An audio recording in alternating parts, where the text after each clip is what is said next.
Hey everybody, we are going to perform a selection sort on an array. The idea of a selection sort is you look through the entire list for the smallest value you can find, and then you put it at the beginning of the array.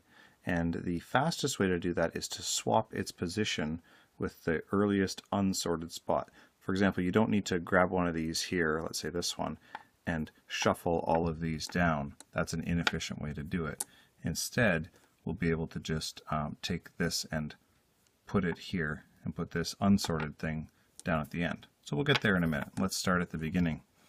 The basic idea is that if you are sorting in ascending order from smallest to largest, you are looking for the minimum value in the entire array. So we are going to be keeping track with a variable of what our current minimum is, the smallest value that we have found. So we go through one cell value, one element at a time. Let's look at the first one here. This is a 5. Our current minimum is 5. If we don't find anything smaller than that, that's our minimum, and it should be at the beginning. We move to the next spot. We see a 1. That's pretty small. That's our new current minimum value. That's the smallest value we've seen. 4 is bigger, so it's no good. Now we're keeping track here that this is where we saw this value, so I suppose, have another variable for the reference. There we go. There's the index value of position 1, 0, 1. At 2, we found a 4, that's no good. 6, we found another one, but it's not smaller than this one, so we don't need it either. It's not actually smaller. This is good enough. So here we have position 1. Right here is the smallest value, and we're going to swap it with the first unsorted value that we have, which is that one. Okay.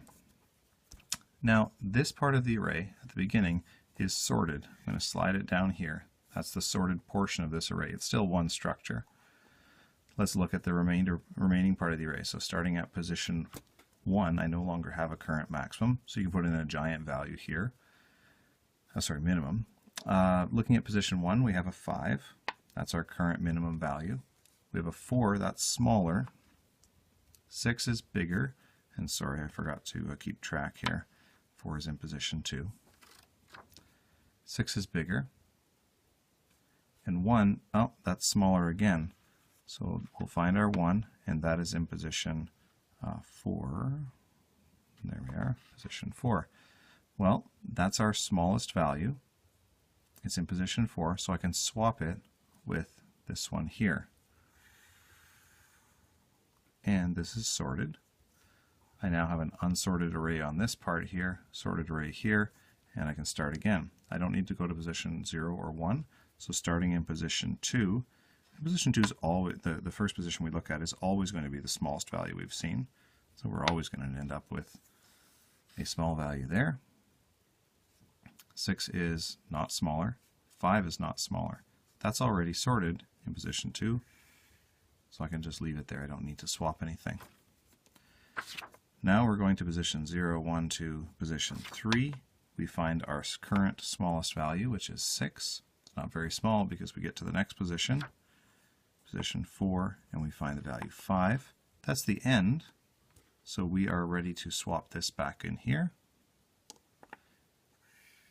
That's the sorted portion of the array. There's only one array element left. We don't even need to do this process. It comes in here. So this might seem a little bit complicated, but look at what we did here. We started with a jumbled list. I'll just do it quickly in my own brain here. I looked through for the smallest value. It goes at the beginning, and I don't need to think about that one anymore. I look again for the smallest value. This is the earliest copy of the smallest value. Swap it, and it is now the sorted portion. I only need to look at the rest. There's this one. And here, I look at these two. In this is a case I guess we didn't see. These two are the same, but this is the earliest first one, so it is already in position. It becomes down here, and there we go. So each time we're sorting by picking the smallest value, sticking it at the front. And again, as I said earlier, the way to pick, instead of shuffling things, you should simply swap those two values. It doesn't matter that this is moving to the end here. It's going to the unsorted portion, and so it's fine. It's going to get sorted later on. It doesn't matter what happens over here. Now, this isn't a horribly efficient sort. There's lots of better ways to sort things, but this is a fairly straightforward one as they go. Now, there is another option here. You could sort in descending order, in which case you're looking for a maximum value. So if I had something like this, I would instead be looking for, I would find this 6 first and swap it with the 4. Then I would find this 4 and swap it with the 1, this 2 and swap it with the 1, and this 1, and now it's in descending order. Okay, that might have been a little bit quick, so if so, go back and watch it a couple of times, and hey, get your own dice, try it yourself. Thanks.